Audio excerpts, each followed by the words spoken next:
अगर 18 से ऊपर के हैं तो ये खबर सुनिएगा, ऐसा कहा जा रहा है। तो पाकिस्तान की राजधानी इस्लामाबाद में स्थित कॉमसेट्स यूनिवर्सिटी अपने प्रश्न पत्र को लेकर विवादों में है। दरअसल यूनिवर्सिटी में एक लेक्चरर ने प्रश्न पत्र में छात्रों से प्रश्न किया है कि क्या भाई बहन का आंतरिक संबंध ठीक है, अंतर्गल संबंध ठीक है, आप समझ रहे होंगे। विषय पर निबंध लिखने को कहा गया। अब बताइए, इस पे लेक्चरर महोदय कह रहे हैं कि इस पे निबंध लिखिए। तो इस प्रश्न पत्र के सोशल मीडिया पर वायरल होने के बाद जमकर हंगामा, नेटिजन्स ने लेक्चरर के विरुद्ध सख्त कार्रवाई करने की मांग की। इसके बाद यूनिवर्सिटी से लेक्चरर की छुट्टी कर दी गई। हंगामे के बाद विश्वविद्यालय प्रशासन ने पाकिस्तान के विज्ञान एवं प्रौद्योगिकी मंत्रालय को जानकारी दी है कि इंग्लिश कंपोजिशन एग्जाम में विवादास्पद प्रश्न पूछने वाले फैकल्टी के एक सदस्य को यूनिवर्सिटी से निकाल दिया गया। अब आप बताइए, ये किस प्रकार के बीज उन युवाओं के मन में, उन जवान युवा पीढ़ी के मन में, जो जनरेशन है उसके मन में बोएंगे। हालांकि इनका विरोध हो गया है, लेकिन आप सोचिए अब पाकिस्तान में जो बच्चे, जो छात्र छात्राएं, स्टूडेंट पढ़ रहे होंगे, उनके मन में कहीं ना कहीं एक बार, क्योंकि देखिए गलत चीजें बच्चों के दिमाग में या युवा पीढ़ी के दिमाग में जल्दी आती है। जब हम कहते हैं कि इस जगह मत जाना, तो आपके दिमाग में आता है इस जगह है क्या, इस जगह क्या है, क्यों मुझे मना करा जा रहा है, क्यों नहीं मैं एक बार जा सकता। तो वो आपको क्लिक करता रहता, हॉन्ट करता है, यार एक बार चले जाऊं, यार क्या है क्या है क्या है। ऐसे आपका शैतान, जो एक बालक मन होता है ना, मतलब वो बच्चों वाला मन जो होता है कि मतलब एक बार जाना है, शैतानी जैसी सूझती है, तो वो आपको मन करता है जाने का। आपको नहीं मालूम कि गलत है सही है, लेकिन किसी ने बोला है, लेकिन आपका मन करे। तो ऐसे ही ये जो पाकिस्तान में बच्चे पढ़ रहे हैं, इनके मन में कहीं ना कहीं आएगा कि यार ये पूछा गया है, क्या ये सही है क्या गलत है। तो अगर वो किसी ऐसे पदार्थ के सेवन में आ जाते हैं जो कि विषैला है या नशीला पदार्थ है, तो उस समय उनकी सोचने की शक्ति बंद हो जाएगी और वो अच्छा बुरा भूल जाएंगे। तब वो गलत को भी सही कहेंगे। उनके दिमाग में यही प्रश्न आएगा कि हमारे लेक्चरर ने ये पूछा था, हो सकता है गलत ना हो, तो हम भी ऐसा कर देते हैं। क्योंकि मैंने पाकिस्तान की ह्यूमन राइट की एक लेडी थी, उनकी एक रिपोर्ट देख रही थी मैं।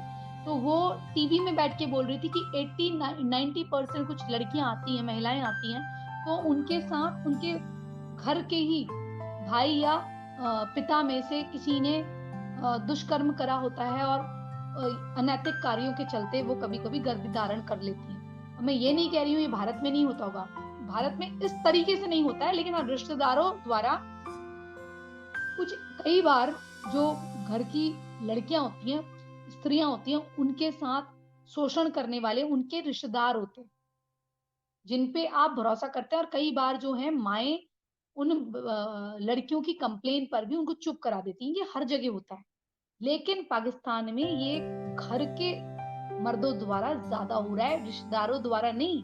घर के जो पहला रिश्ता है उनके द्वारा बहुत ज्यादा हो रहा है। मैं ये स्वीकार रही हूँ कि भारत में भी रिश्तेदारों द्वारा ये चीजें होती हैं, कुछ गलत छूना या टच करना। बच्चों को इसलिए बताना चाहिए अच्छा टच और बुरा टच क्या है, और उनकी बातों को गौर से सुनना चाहिए। और जहां तक हो सके, मैं हमेशा कहती हूँ, अगर आपने माँ बाप बनना है तो आपने फुल टाइम बनना है। फुल टाइम माँ बाप अगर आप नहीं बन सकते हैं तो मेरे हिसाब से फिर बेकार है। क्योंकि एक जीव को लाना आसान है, लेकिन उसे पालन पोषण करना बहुत टफ। उसको अगर आप ला रहे हैं तो पूरी जिम्मेदारी के साथ लाइए, उसको खून से सींचना पड़ता है। तो आप ऐसे नहीं कर सकते कि पैदा कर दिया और फिर काम करने वालों के हाथों रख दिया, नहीं। आपको उसके पीछे लगकर 16 या 18 साल तक उसको देखना पड़ता है, जब तक वो किसी कॉम्पिटिटिव एग्जाम में ना निकल जाए। इसलिए बहुत सोच समझ के अगर आप संतान लाते हैं तो उसकी बिल्कुल उसे देखिए। और किसी भी कोई भी बच्चा आपकी कंप्लेन करता है तो उसे सुनिए, उसको गंभीरता से लीजिए, और जिस रिश्तेदार पर या किसी पे वो आरोप लगाता है तो उसकी जांच करिए। अगर जांच में वो व्यक्ति दोषी पाया जाता है उसे सज़ा दिलाइए और घर में उसकी एंट्री बैन करिए। और मान लीजिए अगर आपके भगवान ना करे ऐसा हो किसी भी लड़की के साथ या महिला के साथ, क्योंकि मैं तो ऐसा सोच भी नहीं सकती हूँ कि ऐसा कैसे होता होगा। लेकिन मेरे पास 1-2 बार मैंने बताया था ना, इस्लामाबाद से एक लेटर आई थी, एक लड़की थी जिसका नाम मैंने बदल के बोला था।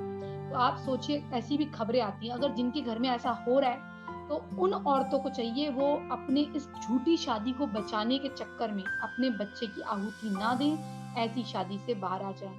प्लीज़ ऐसी शादी से, ऐसे निकाह से बाहर आइए। आप आप अपनी औलाद की जीवन को बर्बाद मत करिए।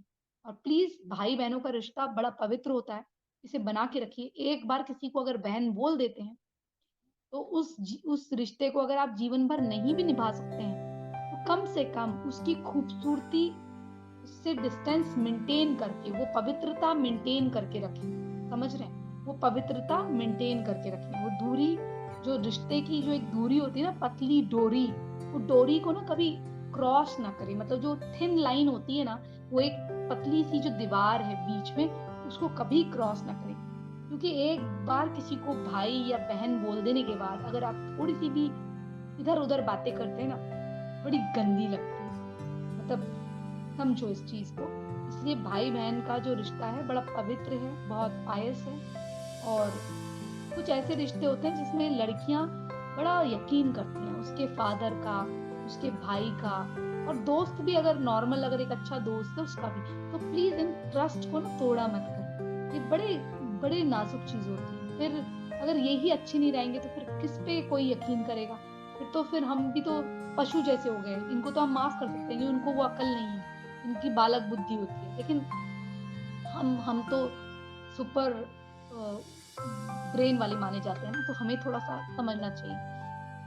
और कोई भी महिला इस प्रकार की घटना होती है तो बिल्कुल शांत ना रहें। लोग क्या कहेंगे, दुनिया क्या कहेगी, तब तक आप बर्बाद हो जाएँगी। इसलिए बाहर निकलिए। कोई तो होगा इस संसार में, इस दुनिया में, जो आपकी बात सुनेगा, आपके प्रति सिम्पैथी रखेगा, आपको कष्टों से यानी कि मुश्किलों से दूर निकालेगा। इसलिए ऊपर वाले पर, जिसको भी आप मानते हैं, उस पे भरोसा रखिए। ऊपर वाला आपकी ज़रूर सुनेगा, ठीक है? ऊपर वाले के घर में देर है, अंधेर नहीं है। जस्टिस कुछ बोलते हैं ना, वो लेट हो सकता है लेकिन डिनाई नहीं होगा जस्टिस।